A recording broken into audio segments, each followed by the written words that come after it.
So I was watching this clip of Asmongold react to Marjorie Taylor Greene's recent retirement, and it reminded me of a conversation I had with a conservative friend of mine about his desire for a white identity politics and how, due to historical reasons, it's very difficult to be pro-white, to have a pro-white movement, where it's much more accepted to have a you know, pro people of color movement, pro women, pro anything other than white males. But anyway, a clip from this video reminded me of that conversation. I'm going to go ahead and play the video and then explain the relevance. Yeah, you're wrong though, because it's not like Democrats give people a better or an attractive choice. I understand. So you're telling me that I'm wrong because Democrats are bad? You're intentionally misunderstanding. Like, I don't know, like maybe you have like a mental disorder or something. So like it's not your fault, but you're intentionally misunderstanding. The reality is that behind a good like you can have being better than the guy that's bad. Like, you're bad, but that guy's worse, is a really bad sales technique. It is. It's a very bad sales technique. A better sales technique is, I'm really good. People would rather vote for something that they can hope for. That's why Obama's his fucking campaign slogan was hope, right? Or change, or whatever it was. Apparently changed his mind, but that was what he ran on. People want something positive that they can look forward to, some sort of positive trajectory, some sort of positive motion. And that's what I think is really lacking. And I think that. So the reason that this is relevant is, for one, I believe that Asmongold is correct about human nature and that people do want a positive vision. But I worry about that. I find myself in conflict with human nature quite frequently, which is not a good place to be. I mean, that's why capitalism works, is because it's very honest about human nature and how people are self-interested and greedy, where something like communism is about every power to the people and everyone sharing, and though it sounds better, it's not in accordance with human nature. But anyway, I think Asmongold is correct that people do want, they always want to see something positive, but I think this is an area where it lends itself toward extremism. And this is one of my criticisms of the left, which is, in the past, we've stood on very solid ground, pushing for change, pushing for, I actually got to give credit to Republicans and Abe Lincoln at the Civil War time, for being anti-slavery. But for many of the recent advancements, stuff like women's suffrage, the civil rights movement, gay marriage, I feel pretty comfortable defending all of those things, and I think those policies are correct, and not correct objectively, but correct ethically, which is an opinion, but I think it's an opinion that most people share. So I think we've stood on solid ground. Now the problem is, when you support women, when you support people of color, and then you get to a point where you have removed legality for discriminating against those people, we've become equivalent under the law. Doesn't mean that we've closed any gaps in terms of outcome, and historical disparities will perpetuate for a while. There's also cultural and basic decision making that will create differences that aren't based on any form of oppression. But anyway, once we do have equality in the law, we still feel like we want to be pro women, we want to be pro people of color, we want to be, and it's like, well, when we couldn't vote, when we were basically second class citizens, when it was okay to deny us bank loans, when it was okay to stop us from moving into certain neighborhoods, like, we had a much stronger case. Where now that most of those things have been illegal and we keep going, then you end up pushing for affirmative action, which I'm not opposed to, but how much, right? Like, is it, if two candidates are equal, then you can consider diversity. Is it, the diverse candidate can be 10% worse, 20% worse, 50% worse. Like how strong are you going to go with it, right? And so I think that's an issue with the left is you can keep going too far in the name of progress and end up going backwards. And so I'd like to propose a thought experiment, and then I'll get back to the example conversation I had with my conservative friend. My thought experiment is, suppose you're in the optimal society.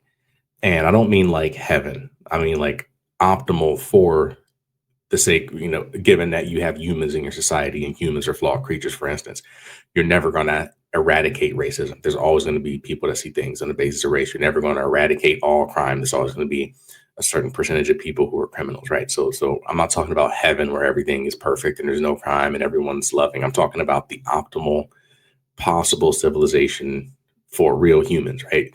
And so everything in the government, all the policies are correct, right? So we've solved it. Everything is as good as it can be. Now, there's an election coming up. People are going to imagine that it could be better than it is, even though it can't. We're already as good as it could be. They will imagine that it could possibly be better somehow, and then they'll start getting crazy ideas. Oh, well, it would be better if we threw away capitalism. It would be better if we, focus more on race and religion. It will be better if we, people will start to push for things, even if you're already in a good spot, and you're only going to make things work worse from there. So I'm not saying that at any point in the past we've been at the optimal place, but I would like to note that the West has won the competition of power on earth. It's easy to be very pessimistic. I can't afford this, life sucks or whatever, but look at the rest of the world. Where else would you rather be besides the West, right? Like a lot of our policies work for a reason. So even if we're not perfect, we're far more correct than we are incorrect. And this is why I like to take a scalpel to problems as opposed to a sledgehammer. But anyway, back to the story about my conservative friend. I was talking to him, and again, he was like, I'd like to be able to practice pro-white identity politics, but I can't because that's seen as racist. But you can have pro-black movements, you can have pro-women movements, but as a white man, I can't have a pro-white men movement. And I was like, I understand where you're coming from in that you're the only group that can't do it. But due to historical reasons, it comes across a little differently, right?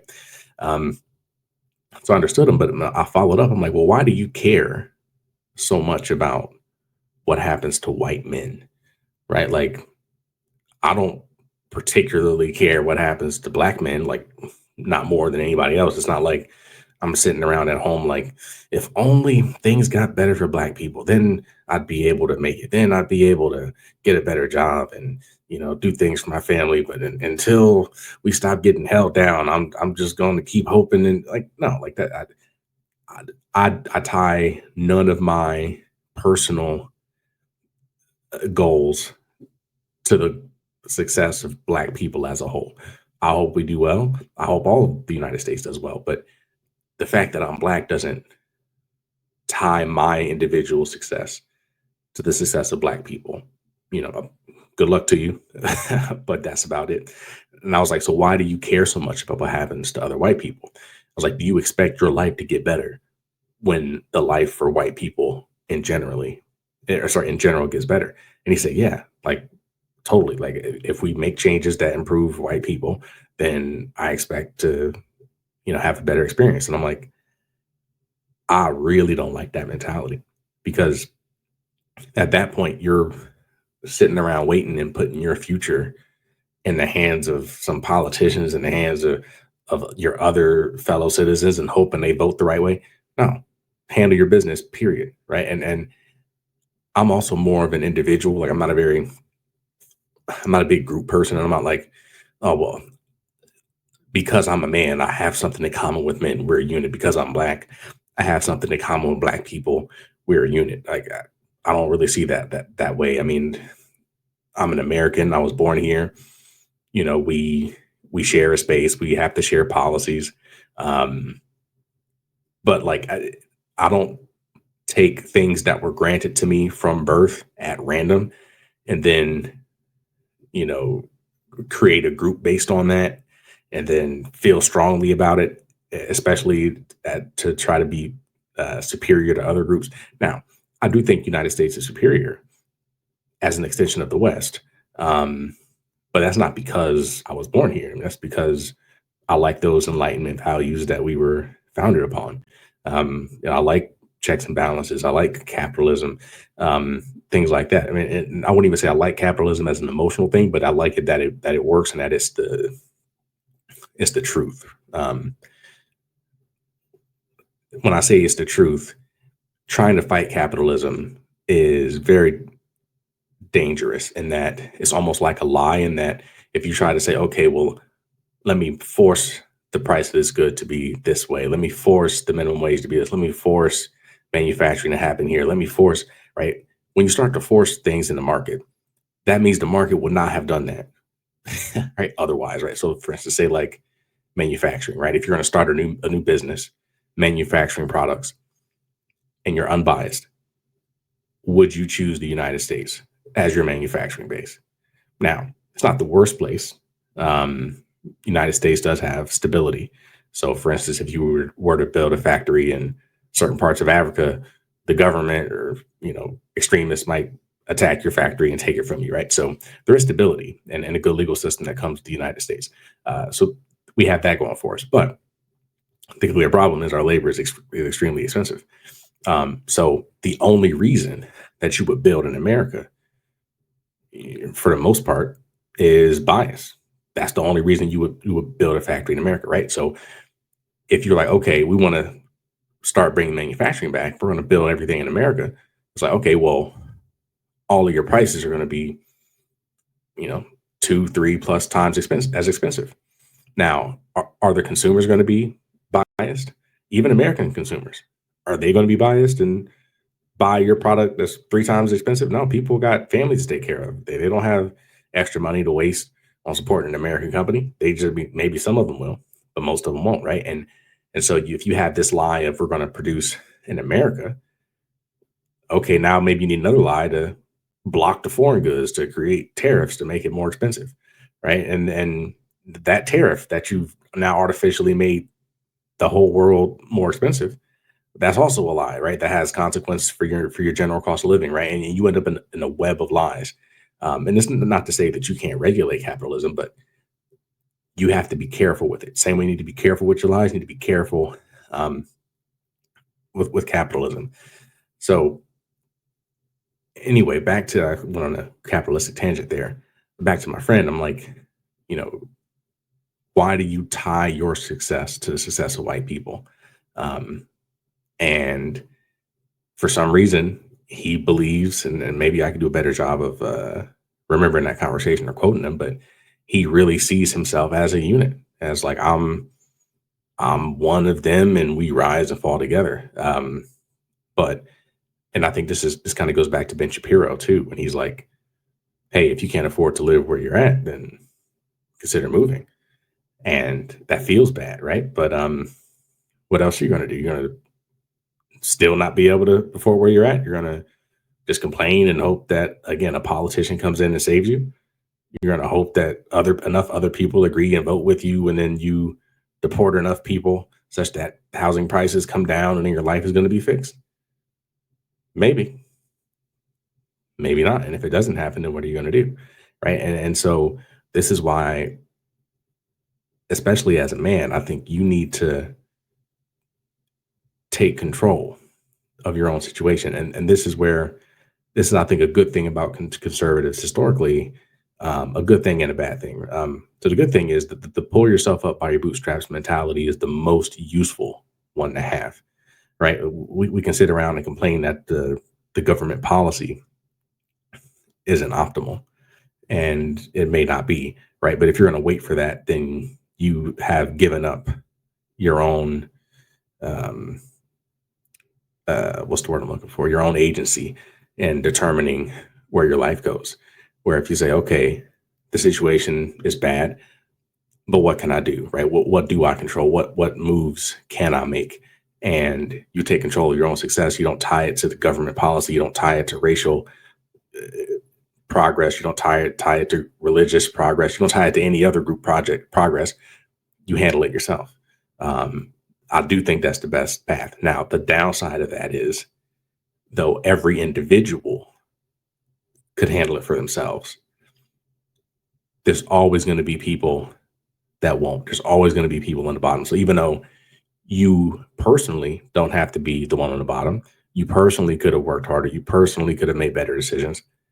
There's always going to be somebody there, right? And I think for that reason, you do want to have good government policy to make it such that everybody we do our best to make it so that everybody who does work can have a good chance of living a life of decency and relative comfort.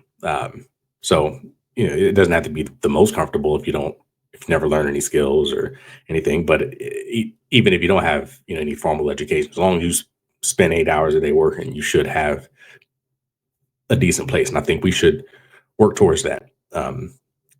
But I don't like tying one's individual success to group success. And when it comes to policy, I don't like expecting the government to solve all your problems.